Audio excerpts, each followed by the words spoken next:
बिहार चुनाव पर पूरे देश की नज़र है। ये साफ हो जाएगा कि दूसरी बार मोदी जी के प्रधानमंत्री बनने के बाद उनका जलवा खत्म है या बरकरार है। नीतीश कुमार जो पिछले 15 साल से हैं उनको लेकर बहुत एंटी इनकम्बेंसी है। और आरजेडी का जो आरजेडी का आगे क्या होगा। मेरे साथ उदय नारायण चौधरी हैं जो आरजेडी के कैंडिडेट भी हैं, लेकिन उससे इतर बिहार की राजनीति में काफ़ी जाने माने चेहरे हैं। स्पीकर रहे बिहार विधानसभा के, जो कि बड़ी बात होती है। और इमामगंज सीट से वो चुनाव लड़ रहे हैं जहाँ से पूर्व सीएम वर्सेज पूर्व स्पीकर के भी मुकाबला है। लेकिन हम बात करेंगे बिहार की राजनीति पर। सीट को लेकर बहुत बात नहीं करेंगे। मैंने इमामगंज में लोगों से बातचीत की है। सब कुछ तय होगा कि बिहार में सत्ता किसके हाथ में आने वाली है। सर क्या लग रहा है, कितना उम्मीद है आप लोगों को सत्ता में आने? देखिए, सबसे पहले नेशनल दस्तक को मैं धन्यवाद देता हूँ कि आपने एक अहम सवाल किया है। अभी चलते वर्तमान जो राजनीतिक परिवेश है, इस परिवेश में बिहार में बदलाव की लहर चल रही है। लोग बदलाव चाहते हैं और वो बदलाव नहीं होगा तो लोग परेशान रहेंगे। अभी लोग परेशानी महसूस कर रहे हैं। परेशानी ये है कि लॉकडाउन में लोगों को कन्हौज में बंद कर दिया, जो मजदूर यहाँ वापस आए। परेशानी ये है कि दलितों का आरक्षण खत्म कर दिया, छात्रों की छात्रवृत्ति को खत्म कर दिया। परेशानी ये है कि गरीबों के काम, मजदूरों के काम के घंटा को इन्होंने 12 घंटा कर दिया। परेशानी ये है कि किसानों के विरुद्ध इन्होंने बिल पास कराने का काम किया। परेशानी ये है कि पूरे देश में और बिहार में हिंदू और मुसलमान की जो एक एकता बनी हुई थी, जो सौहार्दपूर्ण वातावरण था, उसको इन्होंने तोड़वाने का काम किया।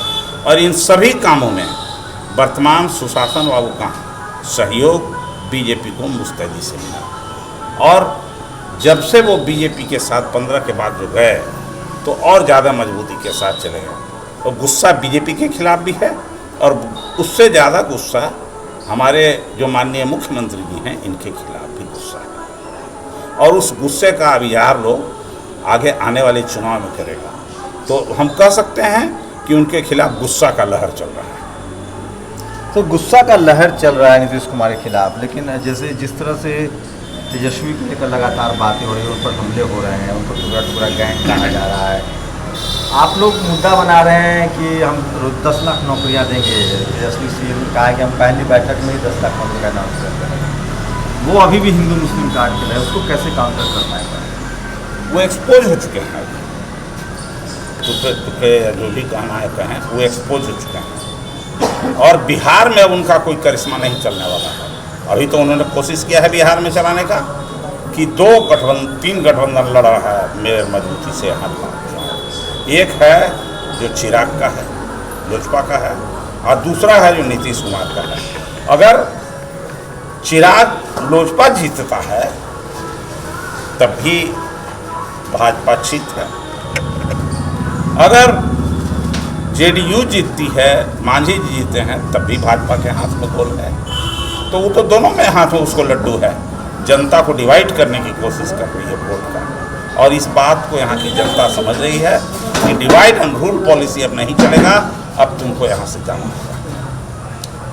सर, ये जिस तरह से बिहार में खासकर सबसे ज़्यादा लोग पैदल आए थे, अब जिस तरह से हेलीकॉप्टर उड़ रहा है, उसको लेकर लोगों में नाराजगी है। मैंने आम लोगों से बात की है। आपने चिराग पासवान का नाम दिया। बीजेपी तो ऐसे दिखाने की कोशिश करे कि चिराग हमारे सबसे बड़े दुश्मन है आज के डेट में। तो बीजेपी ने क्या कहा? चिराग ने क्या कहा? चिराग तो बार बार चिल्ला चिल्ला के कह रहा है कि मैं जीतूंगा तो भाजपा के साथ सरकार बनाऊंगा। मोदी जी हमारे गार्जियन, अमित शाह हमारे अभिभावक हैं, यही तो कह रहा है। इसका कहाँ कोई खंडन किया है? और वास्तव में है तो इसको सत्ता जो संसद में समर्थन है एक दूसरे को, उससे विड्रॉ कर लेना चाहिए। चाहे भाजपा को विड्रॉ कर लेना चाहिए, उसको बहुमत की तो कमी है नहीं। उदय बाबू, ईमानदारी से बताइए, आपको मैं किसी दल का नेता नहीं मानता हूँ। मैं आपको एक बुजुर्ग के नाते और राजनीतिक मतलब पुरोधा मानता हूँ। आपका बहुत सम्मान भी करता हूँ। मतलब इस तरह की राजनीति देखी थी, और क्या होगा लबुलुआब क्या होगा, मामला फंसेगा, ट्रायंगुलर होगा, पूर्ण बहुमत की सरकार होगी, कैसे देखते हैं? कोई सवाल नहीं पैदा होता है ट्रायंगुलर होने का। महागठबंधन को बहुत आसानी से बहुमत आने जा रही है, आम जनता ने तय कर लिया है और महागठबंधन का लहर चल रहा है। तेजस्वी को मंजूर कर लिए हैं लोग ऐसा? तो पहले ही लोगों ने मंजूर कर लिया कि 10 नवंबर को इसको मुख्यमंत्री घोषित कर दिया जाएगा तेजस्वी यादव। आपकी क्या भूमिका होगी अगर नई सरकार बनती है? नहीं, अगर आपकी क्या भूमिका होगी नई सरकार बनती है? अभी तो नई सरकार बनने का कोई सवाल ही नहीं पैदा होता। हर हाल में तेजस्वी यादव के नेतृत्व में अगली सरकार बनने जा रही है बिहार। तो आपकी क्या भूमिका होगी? आप स्पीकर भी रहे हैं लंबा अनुभव। हम इस सरकार को और मजबूत करने के लिए जितना खाद पानी होगा डालने का काम करेंगे राजनीतिक तौर से।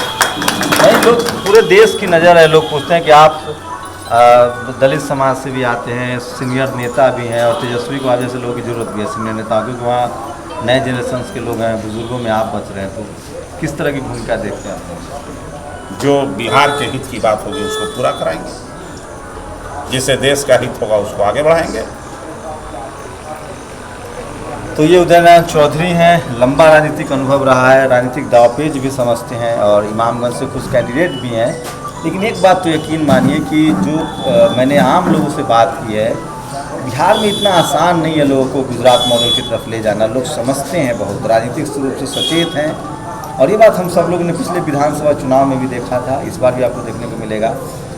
जिस तरह से बीजेपी की जो रणनीति है कि चिराग को अलग लड़ाया जाए और कुछ गठबंधन हो, उसको लोग समझने लगे। और खासकर अगर SC ST OBC माइनॉरिटी की बात करें तो वो बहुत एकजुट है, और दलित जो हैं, जो शेड्यूल कास्ट के लोग हैं, वो किसी कीमत पर एटलीस्ट बीजेपी के साथ नहीं जाना चाहते हैं, और शायद इसी वजह से लोजपा को अलग लड़ाया जा रहा है। नूरा कुश्ती देखेंगे, लेकिन 10 तारीख के जरूर नतीजे आएंगे। लेकिन जिस तरह से तेजस्वी यादव की रैली में भीड़ उमड़ रही है, उससे तो साफ है कि उनके गठबंधन के लोगों ने भी उनका विरोध किया था, लेकिन जनता जो है उनको तेजस्वी की बातें, खासकर युवाओं को जो नौकरी देने की बात कही है, वो पसंद आ रहा है। उदयनारायण चौधरी RJD की तरफ से देखें तो सबसे सीनियर नेताओं में से हैं, जो मांझी के खिलाफ इमामगंज से चुनाव लड़ रहे हैं, और इस सीट पर भी पूरे बिहार की नज़र है। नतीजे 10 तारीख को आएंगे, दिखाएंगे आपको बिहार से लगातार लोगों की क्या प्रतिक्रिया है। कैमरामैन तारक के साथ शंभू कुमार सिंह, नेशनल दस्तक, गया, इमामगंज। नेशनल दस्तक की आपसे गुजारिश है कि अगर इसको बचाना चाहते हैं तो नेशनल दस्तक को सब्सक्राइब करने के लिए रेड कलर के सब्सक्राइब बटन को दबाएं, फिर बेल आइकन की घंटी दबाएं। नेशनल दस्तक को बचाने के लिए बहुत ज़रूरी है कि हर खबर को शेयर करें, लाइक करें, कमेंट जरूर करें।